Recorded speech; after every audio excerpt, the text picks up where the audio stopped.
Uh, right. So, shall we begin? Sure. Right. So, good evening to one and all. For today's national webinar, we have Dr. Chenniappan from Trichy. Dr. Chenniappan is a senior consultant and intervention cardiologist at Ramakrishna Medical Center, Trichy, and also a renowned national speaker.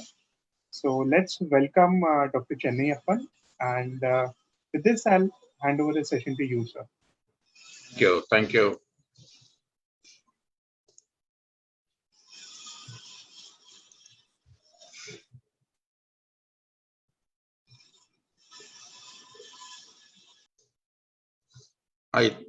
Good evening to all, and I thank the Lupin Pharmaceutical for giving me the opportunity.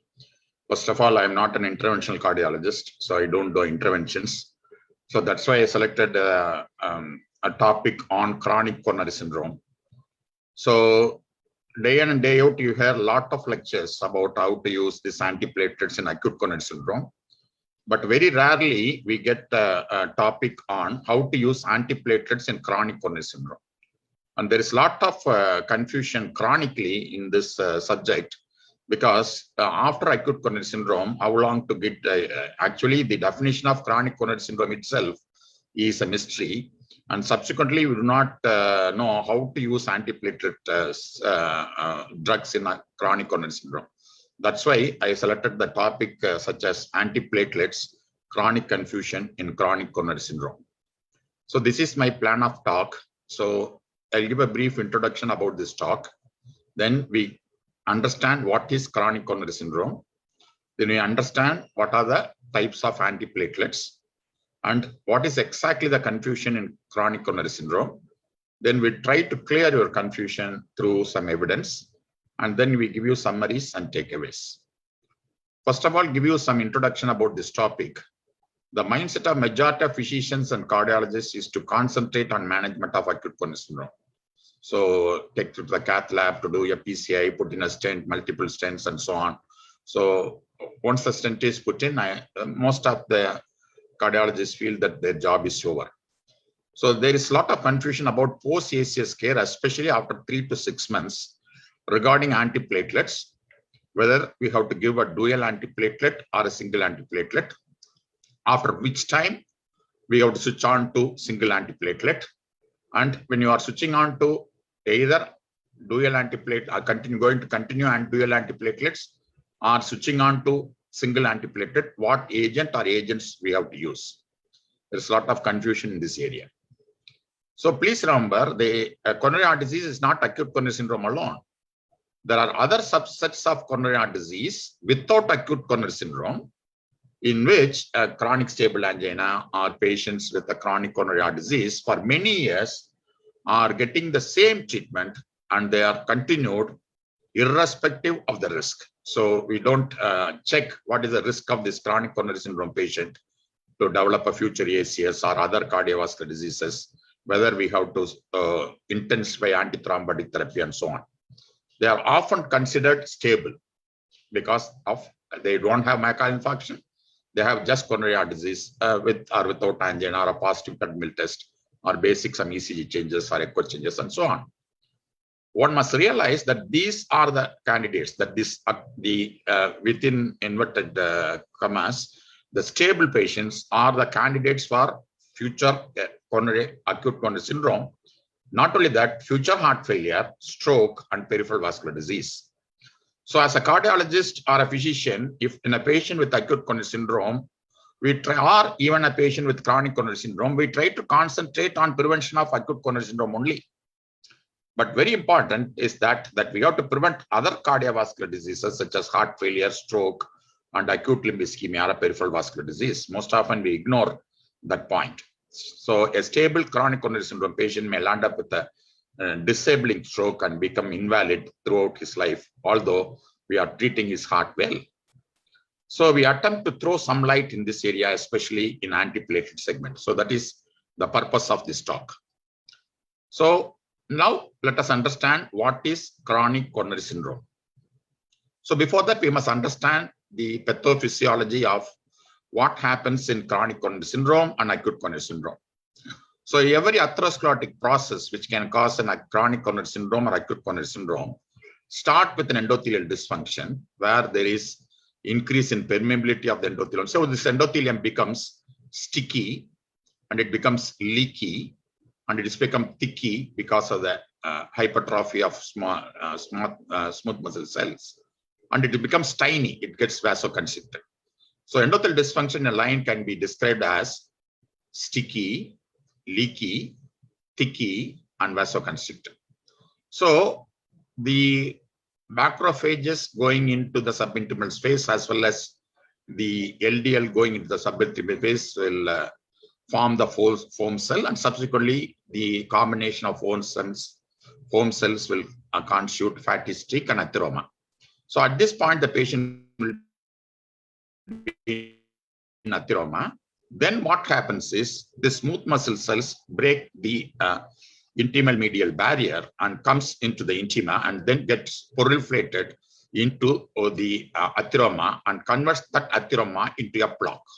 So when the smooth muscles go in and degenerate and forms the part of this atheroma, it becomes an atheromatous plaque.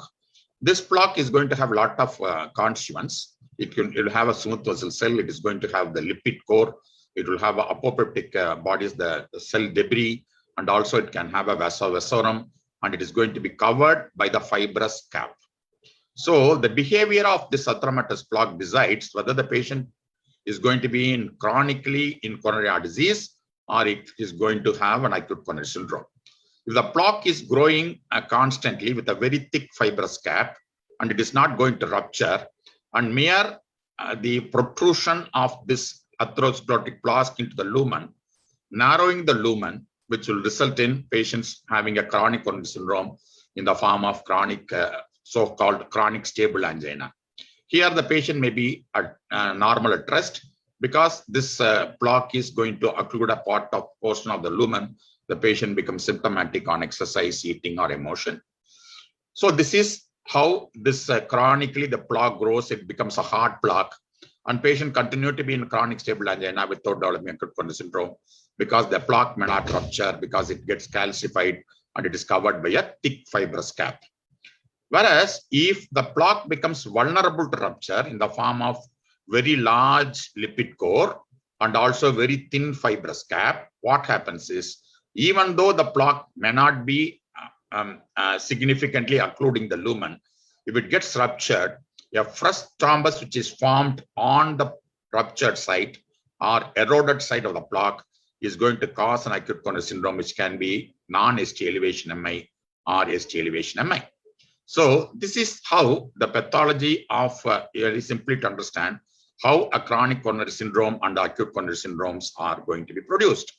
Even a patient with a chronic coronary syndrome, if the plaque is going to continue to grow and occlude a lumen near totally or totally, this is a stage at which the chronic coronary artery syndrome patient may land up with acute coronary syndrome. Whereas here, if a non-stenotic plaque is going to rupture and produce a thrombus, a completely asymptomatic patient can develop an acute coronary syndrome.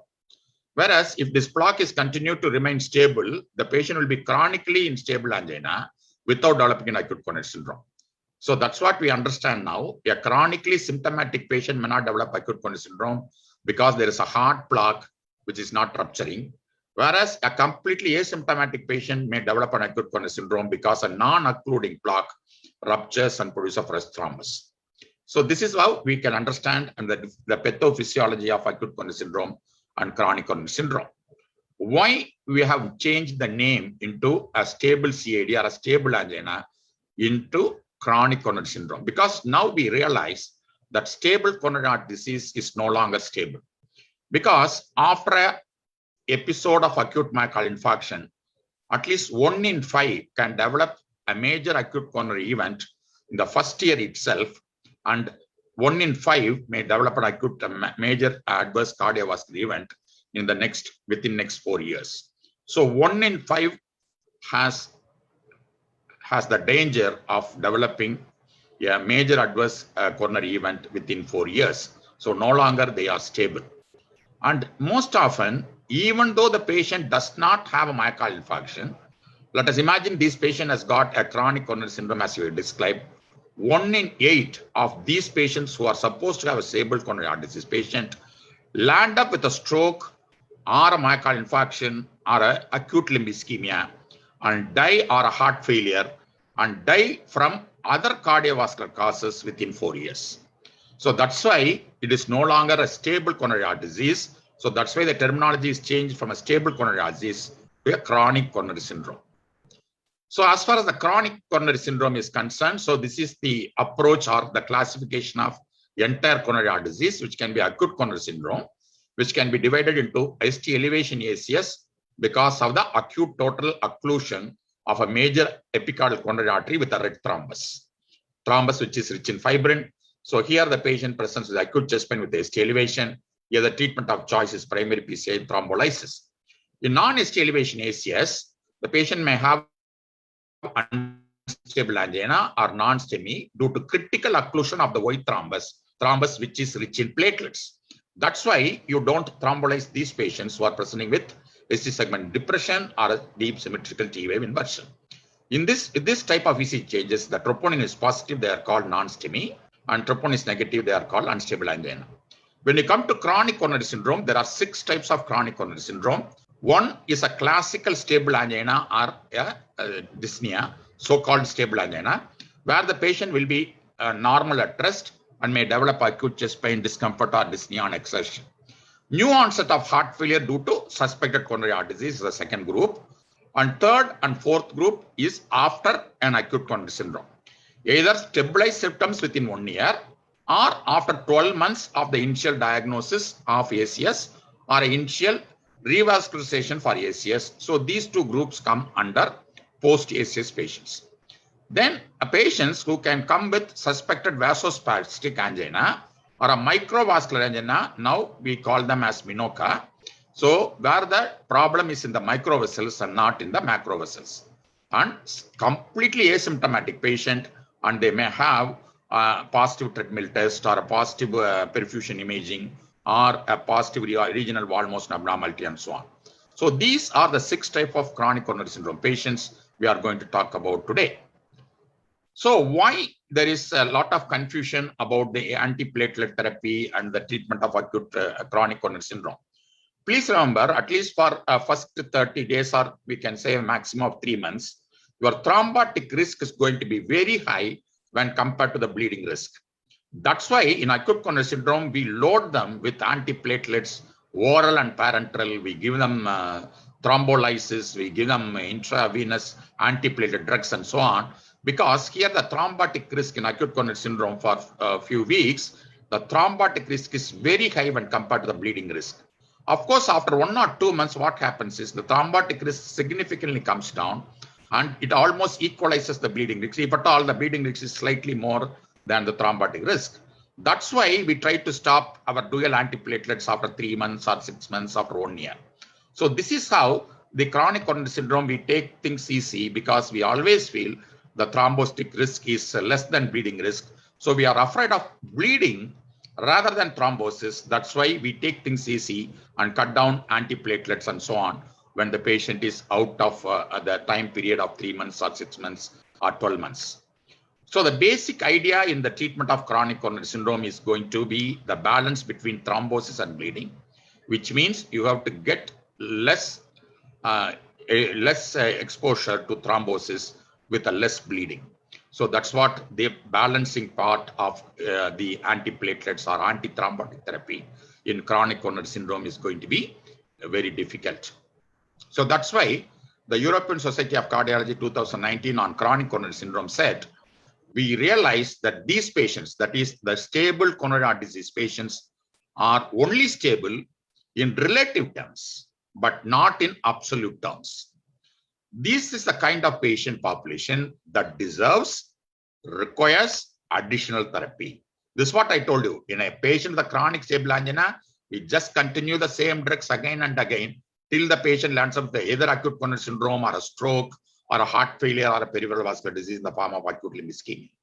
Because we must realize that the chronic coronary syndrome patients should be risk stratified and additional intervention should be made to prevent not only future acute coronary syndrome, but other cardiovascular illnesses and complications. That's why it is important to realize that in a chronic coronary syndrome, it is not only important to prevent future ACS, but also prevent future stroke, acute limb ischemia, heart failure in this patient's population. So having understood the chronic coronary syndrome, let us understand the antiplatelets. So first of all, we have to understand the platelet, very complex cell, a cell without a nucleus. It's an anuclear cell. It's got a cell membrane, very complex cell membrane. On the cell surface, they got glycoproteins. These are the glycoproteins when they become activated, combined with the other platelets and fibrin to produce a clot. And inside you have certain structures like microtubular system and microfilament system, which try to make the discoid shape of antiplatelet. Normally, the discoid antiplatelet does not combine with other platelet or fibrin. So that shape has to be maintained. And of course, this is a dense tubular system, which is going to store the calcium. And this is a dense granules and which are going to secrete all the platelet activators. Once the platelet gets activated, there is a lot of activators like ATP, ADP, and the calcium are released from several granules here. So please remember, it's a very, very small cell. Platelet is a very small cell, and it is not only a smallest cell in the body, and problem is it is going to produce biggest events when they combine with one another or with the fibrin in the form of acute coronary syndrome, stroke, or a peripheral vascular occlusion. So when you look at the antiplatelet, whenever there is a discontinuity of the endothelium, what happens is the von Willebrand factor is the one which is actually trying to make the platelet to come and adhere to the endothelium. So the first step in the platelet thrombus formation is called addition, and the addition is because of the endothelial breakup makes the von Willebrand factor to be released and make the platelet to come and adhere to the endothelium. Once the platelet adheres to the endothelium, it gets activated. So when it gets activated, we can see it has lost its discoid shape and it's become a very abnormal in shape. Not only that, it is going to release a lot of activators. An activated platelet is going to release the ADP, the thromboxane, the thrombin, and so many other activators are going to be released. So these activators are going to activate other platelets and make them come and adhere and come to the place where actually the endothelial disruption has happened. So this is a step called the activation of platelets. Once the platelet gets activated, so that 2B3A receptor, the 2B3A receptor on the surface of the platelet is exposed. So this, what happens is this combined with the other platelets, not only when the coagulation system gets activated, thrombin converts that into fibrin, and it also combines the fibrin and other platelets to produce the thrombus, and this is the platelet aggregation. So these are the three steps of platelet thrombus formation, namely the addition, activation, and aggregation. So this is how the thrombus is formed.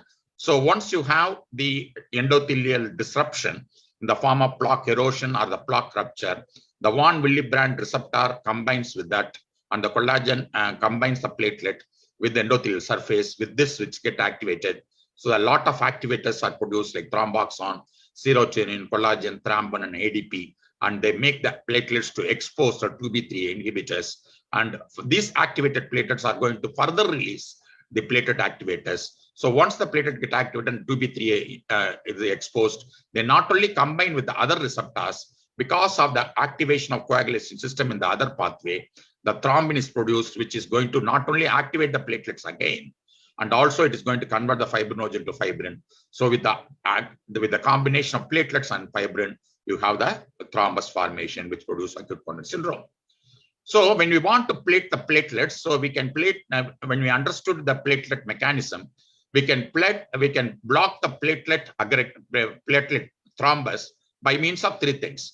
One, we can prevent it from adhering to the vascular endothelium by contracting von Willebrand factor. So this is addition antagonist. Then we can block certain activation inhibitors. So we can block the ATP, we can block the thrombin, we can block the thromboxane, or you can prevent the formation of thromboxane. So in this way, we can prevent the activation. Or through the parenteral antiplatelet drugs such as 2B3 inhibitors, we can block the aggregation by means of blocking the 2B3A inhibitors, or the receptor, so that the platelet does not combine with other platelet or a fibrin. And these are the intravenous antiplatelet drugs. But as far as the antiplatelets, oral antiplatelets are concerned, we are primarily using, these are the parenteral antiplatelet drugs, which are called aggregation inhibitors. Whereas our main oral antiplatelet drugs are primarily activation inhibitors. One is an aspirin, which is going to act against COX and prevent formation of thromboxane. And second is the ADP inhibitors, and the ADP combines with the P2Y12 receptor. So either it can be thienopyridines in the form of clopidogrel, prasugrel, and ticagrelor, and clopidogrel, prasugrel, and so on. So which is irreversible damage to the P2 receptor, irreversible blockade of P2Y12 receptor, so that the ADP does not combine with this receptor and thereby preventing the activation of platelet. Whereas when you combine ticagrelor, when you give ticagrelor, it combines with the receptor and modifies the receptor. It does not totally block the receptor. It modifies the receptor so that ADP cannot combine with the P2Y12 receptor.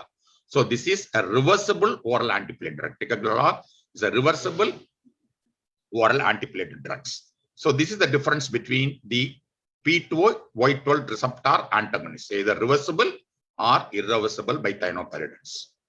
So when you look at antiplatelets we use in acute coronary syndrome, either medically treated patient in acute coronary syndrome or post-PCI patients with the aspirin. The second antiplatelet in medically treated patient and post-PCI patient can be clopidogrel or ticagrelor, whereas prasugrel is used only in those patients who have undergone a PCI. So these are the differences between the three antiplatelet drugs we use after ACS. The important thing about the ticagrelor, which is P2Y12 receptor antagonist, is that it is have a good binding. It is highly selective and has got good binding with P2Y12 receptor. Most important thing is it binds reversibly, and it is not going to completely block the receptor, so that the entire duration of the platelet's life, the receptor remains blocked. Whereas with the clopidogrel and prasugrel, whereas with the ticagrelor, it can be reversible for certain period of time. It can be modified, and after that, once you take out this drug, the receptor comes to the life again and act again. So that is an important advantage of ticagrelor when we compare it with clopidogrel and prasugrel. Another important advantage of ticagrelor is given as an active drug. So this an active drug does not undergo any biotransformation before binding with P2Y12 receptor. Whereas the prasugrel undergoes one-step transformation, a prodrug one-step transformation into anti-drug, and then combines with P2Y12 receptor. But the clopidogrel undergoes two-step biotransformation, and both are CYP dependent oxidation.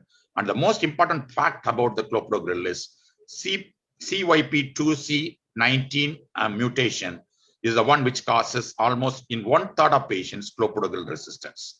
So that's why this is the two-step biotransformation of clopidogrel is one of the biggest disadvantages of the clopidogrel, whereas the prasugrel is a powerful irreversible antiplatelet agent because of one-step transformation. Whereas ticagrelor is given as an active drug, there is no question of your resistance because it does not undergo any biotransformation before it binds with the P2Y12 receptor. So having understood a chronic coronary syndrome, having understood the antiplatelet drugs and what are the three different types of antiplatelet drugs are doing and how they are actually getting transformed into active drugs, what is the confusion in chronic coronary syndrome? First of all, we told you what is chronic coronary syndrome. That itself is a confusion. So it is not post-ACS patients alone. Please remember, chronic coronary syndrome patients, not only stabilized patients before 12 months or stabilized or after 1 year, they come under chronic coronary syndrome.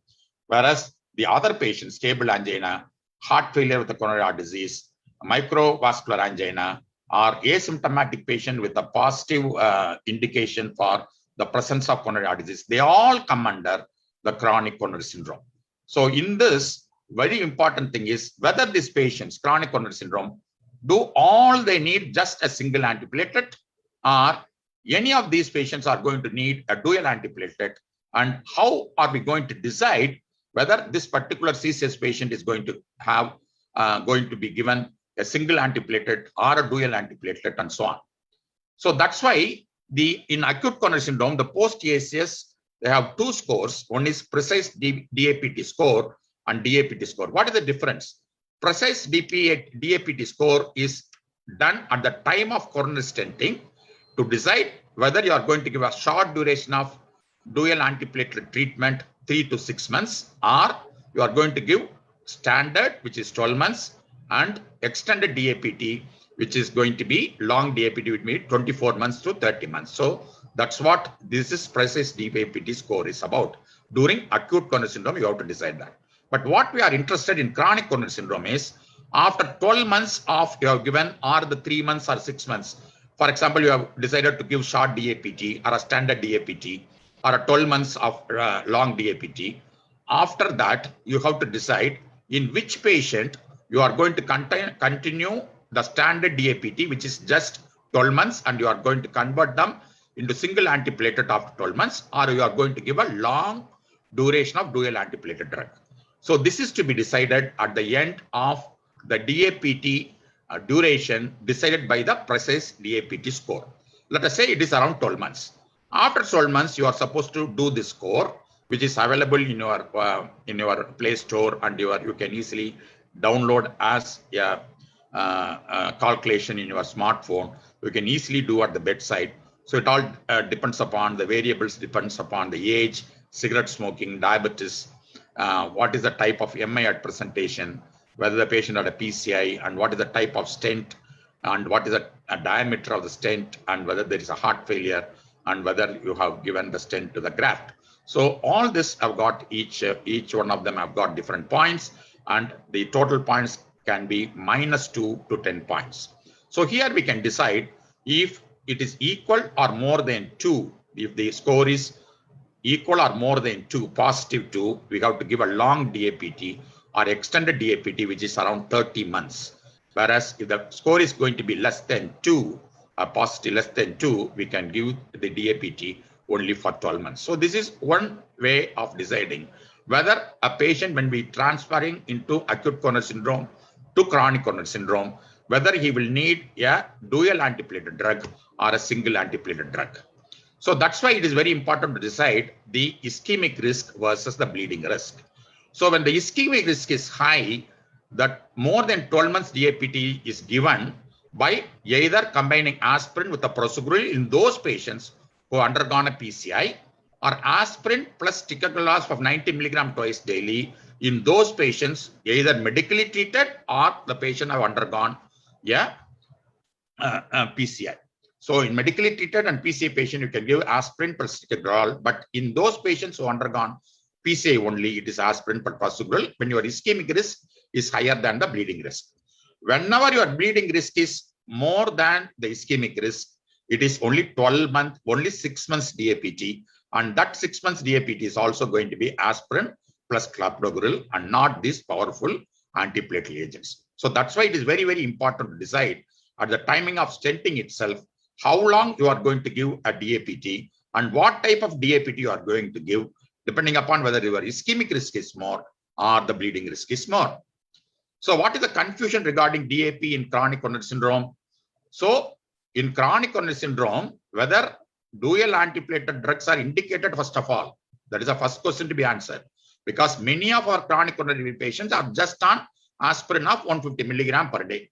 So that is a standard treatment we give for all chronic coronary syndrome patients. First of all, whether they need dual antiplatelet drugs or not. If it is indicated, in which patients we have to decide about dual antiplatelet drugs. And if we are going to decide antiplatelet drugs, dual antiplatelet drugs, what should be the combination? And what should be the dose? And what will be the efficacy and safety? This is very, very important, because here once again we talk about efficacy in reducing the thrombotic risk, safety in reducing the bleeding risk. So these are the 5 important questions we have to answer in chronic coronary syndrome. That is the confusion here. That is the chronic coronary heart disease confusion regarding the APT. So having seen that confusion, then how are we going to clear this confusion? So that is the next step. So this paper appeared in the European Heart Journal in 2016, which actually started the idea of giving dual antiplatelet drug for a post-MI patient beyond that stipulated time. Beyond the stipulated time of 6 months or 12 months, you decide by the precise DAPT score. So here it is a meta-analysis of many trials which have tried the dual antiplatelet drugs after the stipulated time after an episode of acute coronary syndrome. When you look at this meta-analysis, the many of the trials, you look at the net result of this meta-analysis, looking at the composite primary endpoint of cardiovascular death, future myocardial infarction or stroke, there is a significant reduction of almost 22% in patients who received the dual antiplatelet drugs were better in reducing all these 3 primary composite endpoints. When you look at the most important cardiovascular endpoint as a cardiovascular death, once again, you can look at almost 15% reduction in patients who received dual antiplatelet drug with a very good statistical significance. So definitely in this meta-analysis have given us an idea that dual antiplatelet drugs are going to be helpful in reducing the primary composite primary endpoint as well as the cardiovascular death. So when you look at the different types of vascular patients, not only patients with the previous MI, patients with a stroke or patients with the peripheral vascular disease, when you look at the entire cohort of patients, still we can see irrespective of the type of chronic vascular disease, you are given dual antiplatelet drugs, definitely there is a benefit. So this is what the meta-analysis told us. But what is the downside of it? There is a significant increase in bleeding. We can see there is a significant increase in bleeding in those patients who received the dual antiplatelet drugs. So as far as the bleeding is concerned, it seems a single antiplatelet was better than that. So how are we going to balance whether the dual antiplatelet drugs are definitely giving a cardiovascular advantage, this cardiovascular event reduction advantage, but at the same time, we have increase in bleeding. So that's why there are trials are done to see whether we can give a better outcome by decreasing the thrombosis as well as decrease in bleeding. This is one of the very important trials, which is Pegasus TIMI 54. So there is a lot of talk about this word now. So this is, you can easily remember now these times, Pegasus TIMI 54 trial. This is done in stable patient who had a myocardial infarction 1 to 3 years before this trial. Before they are randomized into this trial, plus one additional risk factor. This additional risk factor can be an elderly patient, diabetes, or the second prior myocardial infarction. The previous myocardial infarction is the second one. Multifacial coronary heart disease by coronary angiogram, or non-end-stage renal dysfunction, the form of reduction in eGFR. So any one of this plus a previous myocardial infarction.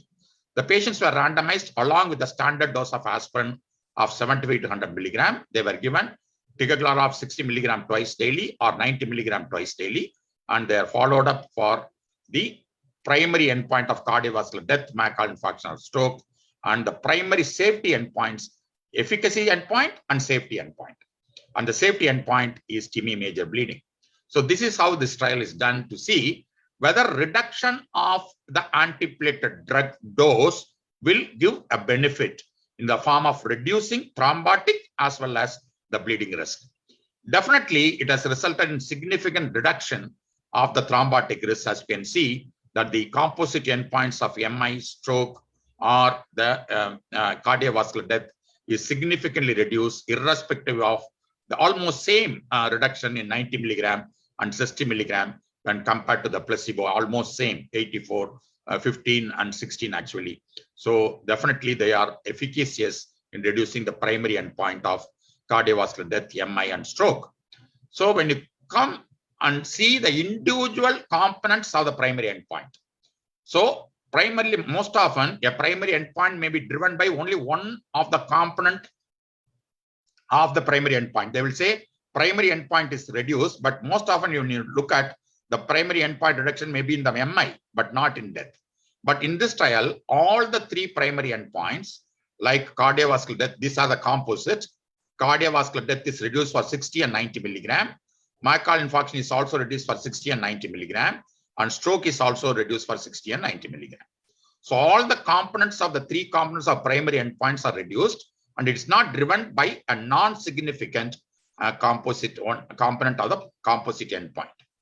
So when we compare the diabetics and non-diabetic in these patients, especially major adverse cardiovascular events, major adverse coronary events, diabetics had a significant benefit when they were given 60 milligram or 90 milligram BD of ticagrelor along with an aspirin when compared to non-diabetics. Definitely, a diabetic patient who has got a chronic coronary syndrome 1 to 3 years post-MI, definitely the addition of ticagrelor significantly reduces the primary endpoint.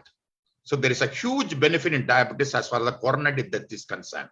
Very huge absolute risk reduction itself is 1.1% relative risk reduction of almost 34% when we compare a diabetic, whereas a non-diabetic, the risk reduction is not so great and it's not statistically significant. So especially in diabetic patient post-MI, so definitely we have to add a ticagrelor along with an aspirin with a huge benefit of reduction primary endpoint and coronary death. And when you look at the patients who had a peripheral arterial death, when your patient had a peripheral vascular death and you are going peripheral arterial disease, and you are going to give ticagrelor and aspirin, whether it is going to reduce future adverse coronary events or not. Patient with a peripheral arterial disease. Once again, just like diabetes, when the patient had other vascular disease like a PAD, and you are giving that patient a aspirin plus ticagrelor, once again, as you can see, significant reduction in the major adverse coronary events. Even though patient does not have coronary heart disease at present, the patient having a peripheral arterial disease, this combination reduced future adverse acute coronary events. And the patients had definitely the limb events, not only the coronary death is reduced, cardiovascular events are reduced, but the limb is saved whenever we are giving the dual antiplatelet drugs with the ticagrelor along with an aspirin in patients with the patient. We have told you what patient we have enrolled. Post-MI patient plus one additional risk factor. The peripheral vascular side also, we had a huge benefit of reduction in the acute limb ischemia, almost 35% reduction. So heart is not only saved, the limbs are also saved by this combination. So adding ticagrelor also, because we have seen that the 60 milligram and 90 milligram has got the same efficacy, the adding ticagrelor to low dose aspirin in stable patient with a history of MI, reduced risk of cardiovascular death, MI, and stroke. This is what I told you. All the individual components are reduced. This ticagrelor was consistent for primary endpoint, duration of treatment, but there is some increase in TIMI major bleeding, but not fatal bleeding like intracerebral hemorrhage. There was some increase in bleeding, but not the fatal hemorrhage. So because 60 and 90 milligram were similar overall efficacy, and the bleeding is also the same, and of course, so the bleeding and other side effects tend to be less for 60 milligram BD. So the efficacy is same for 60 milligram BD, but the bleeding is less for 60 milligram BD. That's why from this we understood in this group of patients, please remember the group of patients, MI, post-MI 1 to 3 years, and they had one additional risk factor, age more than 65, prior MI, multivessel disease, or CKD, non-end stage renal disease CKD. So these patients, when you combine 60 milligram of ticagrelor BD with an aspirin, definitely there is going to be benefit, especially in diabetics and patients with the peripheral arterial disease. The peripheral, there is a significant, huge benefit in diabetics in the form of reduction of coronary death on major cardiovascular endpoints. So this is one group we have seen, a patient post-MI. But we have other subsets in stable coronary heart disease. A patient who has got a stable angina, patient who has got a heart failure, patient who has got a microvascular angina, patient who is asymptomatic with a positive evidence of the coronary heart disease. In those patients, when are we going to need, when we are going to add a dual antiplatelet drugs? That's why you put in this patient, Mr. Joseph, who has got a type 2 diabetes mellitus on drugs, and the patient had a stenting for mid-LAD 2 years ago, and they tolerated 6 months of DAPT without any bleeding. So now, after that, he was the dual antiplatelet was stopped, and he was on single antiplatelet. Then the patient had a recurrence of stable angina, and the stress test was positive, and the recat showed that the stent is patent, but there are other vessel diseases which are not very significant enough to do another intervention there. So in this patient, what are we going to do? A stable patient already had a stent. He does not have MI. Please remember, this patient did not have MI. He had an angina, had a stent for LAD. Now he is developing other native vascular disease which are not good enough for a revascularization. So let us see, we have 4 options: increasing aspirin to 325 milligram, adding ticagrelor 60 milligram BD, 90 milligram BD, and of course the clopidogrel. We'll look at, after seeing the evidence, we look at the answer to this particular question. So to answer this question, what will happen to a stable coronary heart disease patient? When is this combination of dual antiplatelet drug with the ticagrelor is indicated, is answered by this THEMIS trial. So the THEMIS trial included those patients with type 2 diabetes mellitus, they 50 years and more. So 6 months of already on the glucose lowering treatment. Their high risk of cardiovascular endpoints will tell you what is the high risk. So what are the high risk patient indicators? They had history of PCI, they had CABG, or angiography evidence of equal or more than 50% lumen stenosis of at least one coronary heart disease. So this is the high risk of these patients. So these patients did not have a previous MI, please remember, but they had high risk coronary heart disease in the form of these indicators. They did not have previous MI or stroke. There is no plan to use the ADP receptor antagonist or a planned revascularization. So these stage patients are stable coronary heart disease patient, and these patients were already on aspirin with already good background therapy like statins and antihypertensives and so on. They are well protected already. So in these patients, what happens when you add ticagrelor of 60 milligram BD to an existing aspirin? So once again, the composite endpoint is cardiovascular death, MI, and stroke. And of course, the primary safety endpoint is major bleeding. So once again, you can see the primary composite endpoint is significantly reduced when you add ticagrelor to aspirin of 60 milligram BD in what is called a stable coronary heart disease patient, but a high-risk patient with these indicators. So definitely adding ticagrelor to this patient definitely reduce the events. So when you look at this individual points, what is very important to understand is, although the composite endpoints, so please remember, these are the patients, stable coronary heart disease patient without MI. The composite, this is what I told you, the composite endpoint is reduced when you look at the individual components of the endpoint. The cardiovascular death and all-cause death is not reduced. The primary composite endpoint is primarily driven by reduction of MI and ischemic stroke. So in a stable patient without MI, the primary endpoint is that the MI and ischemic stroke are reduced, but death is not reduced when you add ticagrelor plus an aspirin in these patients.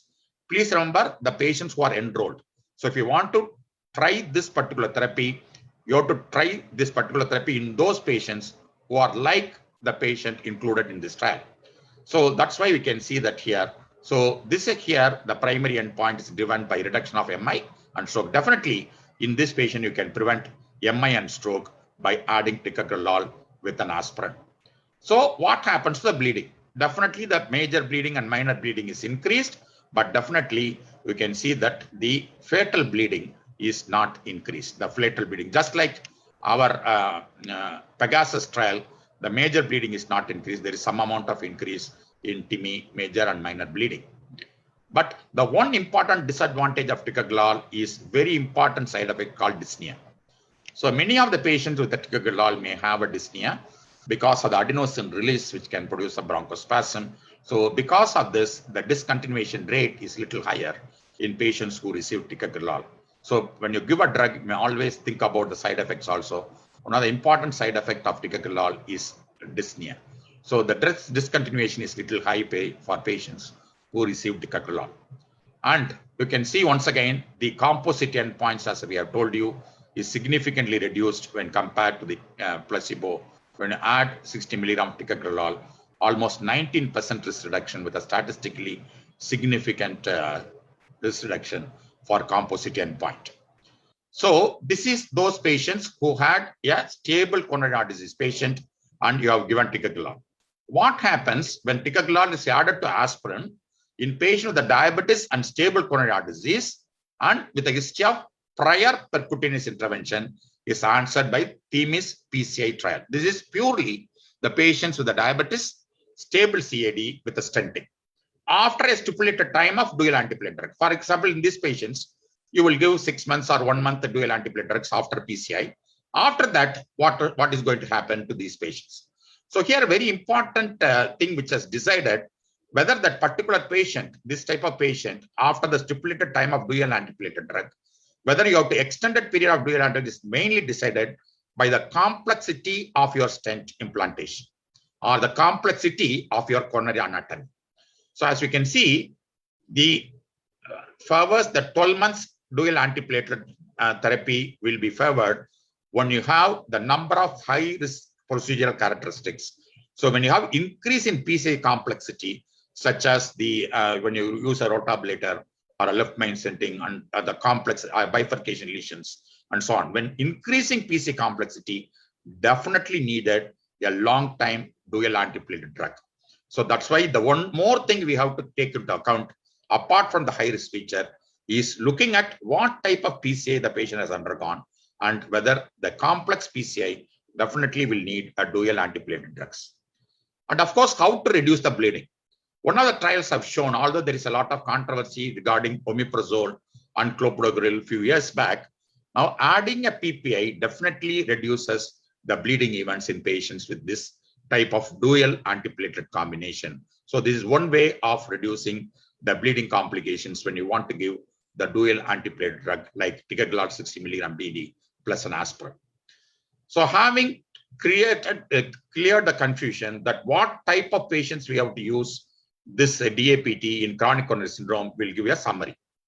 So before you decide whether the patient is a candidate for the dual antiplatelet drugs, an extended dual antiplatelet drug beyond the stipulated time of 3 months, 6 months, or 12 months, according to the patient in chronic coronary disease, is a very important decision making, which involves many factors.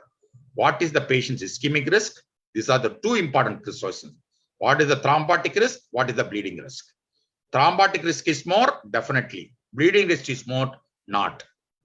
Then the tolerability of the drug, cost of the drug, the patient involvement and the patient adherence to the drug, and of course the age, the polypharmacy and economic situation. So all this we have to take into consideration before we decide whether the patient in the chronic coronary syndrome, whether that particular patient need an extended dual antiplatelet drug or not. So how are we going to decide? Patient-related factor. For example, you want to give less than 12 months of dual antiplatelet drugs. A patient who is high risk for bleeding, history of bleeding or high risk for bleeding with a stable CAD, you would want to give DAPT only around for 6 months or so, and not less than 12 months. So patient characteristics is stable CAD with history of bleeding or high risk of bleeding. When you come to the anatomy of coronary heart disease and the PCI complexity, very simple lesion, very less complex or simple PCI. You can give a short-term DAPT. And of course, people have received advanced stenting, advanced type of advanced generation stenting. Definitely, you can give dual antiplatelet drug less than 12 months. Whereas you have to extend the DAPT in patient with acute coronary syndrome, with patient with diabetes mellitus, renal dysfunction, heart failure, and previous stroke and peripheral vascular disease. So these are the risk factors you have to look at in patients with a chronic coronary syndrome. When they transform into acute coronary syndrome into a chronic coronary syndrome, where you have to make a decision whether I can continue a DAPT or switch over to single antiplatelet, I have to look at all these patient factors. Not only that, I have to look at the PCI complexity, long lesion, small vessel, bifurcation lesion, complex anatomy, left main stenosis. This is regarding the PCI. Then what is the type of stent they have used, and first generation stent, long stent, or multiple stents? Definitely, these are the patients when they transform into ACS to CCS, dual antiplatelet drugs have to be continued. And of course, now the FDA has approved. So these are the prior approvals for the dual antiplatelet drugs. Clopidogrel along with an aspirin, basic aspirin, please remember, it will be 75 to 100 milligram only, not more than 100 milligram when you use it with the dual antiplatelet drugs. It will be only 75 to 100 milligram. So in ACS with the PCI, all the three are indicated. Prasugrel is indicated only after PCI, whereas medically treated patient now, even ACS, post-ACS, people are preferring ticagrelor over clopidogrel. As I told you, clopidogrel will be having a 30% resistance due to the CYP mutation. And of course, clopidogrel is good drug when the patient has got high risk of bleeding. So this is how we decide between clopidogrel and ticagrelor post-ACS. Post-ACS medically managed, clopidogrel and ticagrelor. Once again, ticagrelor is preferred here, provided the patient is not in high risk of bleeding. Prior myocardial infarction, post-MI, 1 or 2 years or 3 years, post-MI, definitely the clopidogrel or ticagrelor can be. Pegasus style told us that ticagrelor of 60 milligram BD is very good when compared to aspirin alone. Now we have an indication to use them even in the absence of all this group in a patient with a stable or so-called stable coronary artery disease. Now they are called as chronic coronary syndrome. Definitely, we have an indication to use dual antiplatelet drugs. In those patients, the combination is going to be only ticagrelor of 60 milligram BD plus an aspirin. So who are the patients we have used? We have already told you that the second antithrombotic therapy to an aspirin for a long-term secondary prevention should be considered in patients with a high risk of ischemic events and without high bleeding risk. So what is high risk of ischemic event? Diffuse multivessel coronary artery disease plus diabetes and recurrent MI, PAD or CKD. Moderate ischemic risk is multivessel disease, diabetes, PAD, heart failure and CKD. So either moderately increased risk or high risk of ischemic events, we have to add a second antithrombotic drug, and that second antithrombotic drug is going to be the ticagrelor of 60 milligram BD along with an aspirin. So this is my final slide, which will summarize everything we have told you. So when the patient with a myocardial infarction is completing a DAPT duration 3 months, 6 months or 12 months, according to the precise DAPT score, we have to look at two things. Whether the patient has got a bleeding risk, high bleeding risk. What are they?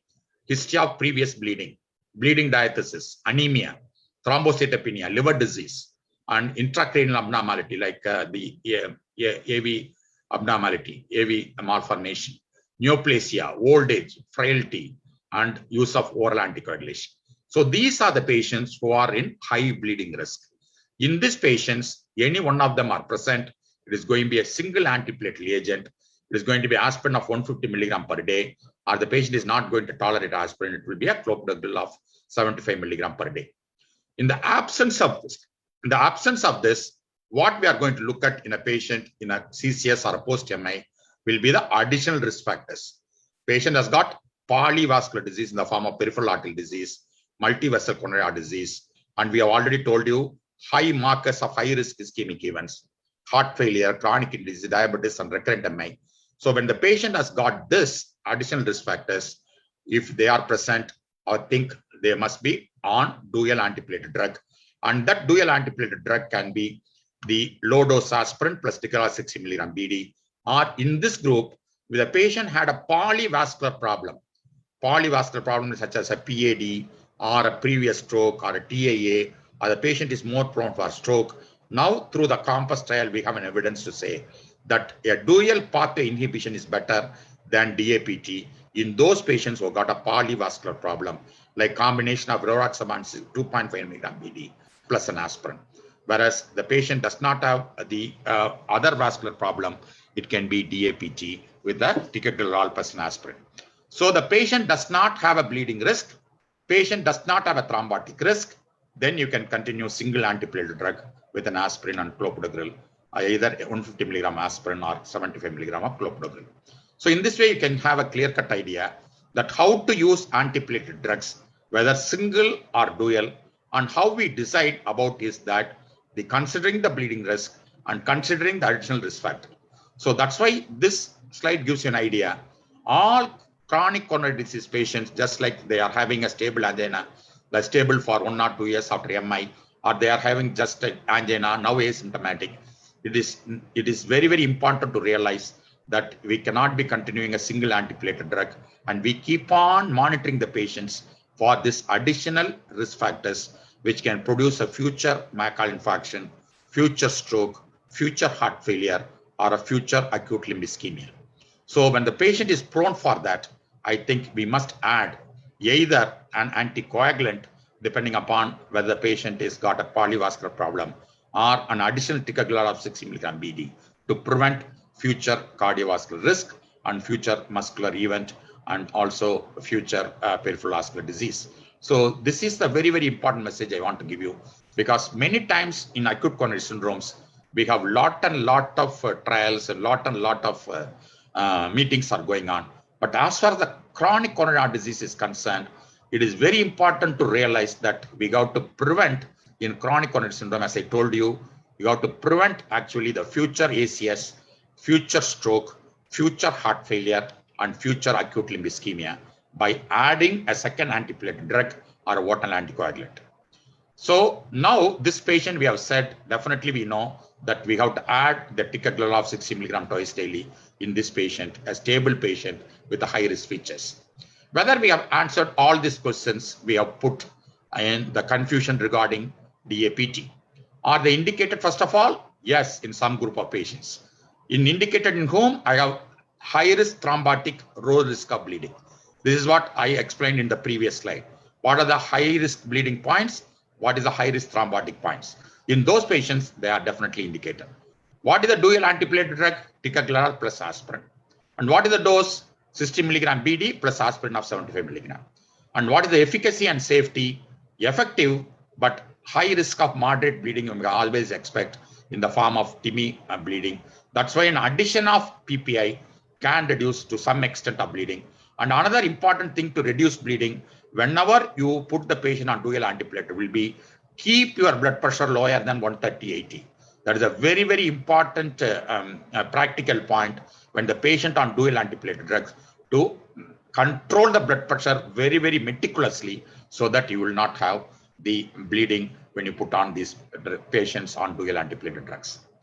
I think the most important message is that you have to choose the patient to give this dual antiplatelet drug in chronic coronary syndrome, depending upon the ischemic risk as well as the thrombotic risk. So the takeaways will be: do not stop DAP after 1 year post ACS or PCI automatically in all patients. Assess the bleeding risk and thrombotic risk in each patient. If the bleeding risk is high, single antiplatelet is preferred. Whereas thrombotic risk is high with other cardiovascular risk factors, continue DAP. And the DAP can be an aspirin plus ticagrelor 60 milligram BD. With a patient with a polyvascular problem who is prone for future stroke and so on, dual pathway inhibition with an anticoagulant, small dose anticoagulant aspirin is preferred. And the key take home point is that one size does not fit all patients with CCS. So each CCS patient you have to assess and then select either a single antiplatelet drug or dual antiplatelet drug or dual pathway inhibition with an anticoagulation plus an aspirin. Thank you for your patient listening. I think I have cleared some sort of confusion there in chronic coronary syndrome regarding the dual antiplatelet drugs. Thank you for your patient listening. So thank you so much, sir, for the excellent presentation. So as of now, we have not any question from the delegates. So let us wait for some time. If our delegates any questions or queries, then they will ask. Sure.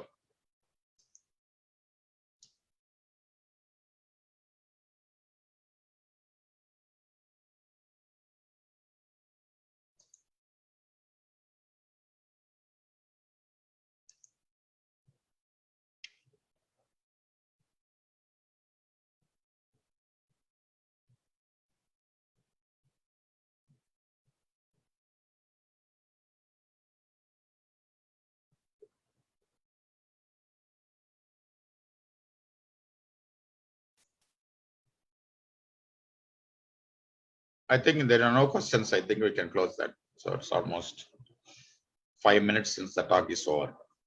Yeah. So, yes, Manoj, so over to you. Yeah, on behalf of Lupin sir, I'd like to extend our gratitude for this wonderful presentation and for giving us so much time. We wish to engage with you. We wish to relate with you in more such scientific sessions. Thank you very much. Thank you. Thank you. Thank you. Good night. Thank you. Good night. Yeah. So thank you all. From here, I'm ending the session now. Thank you.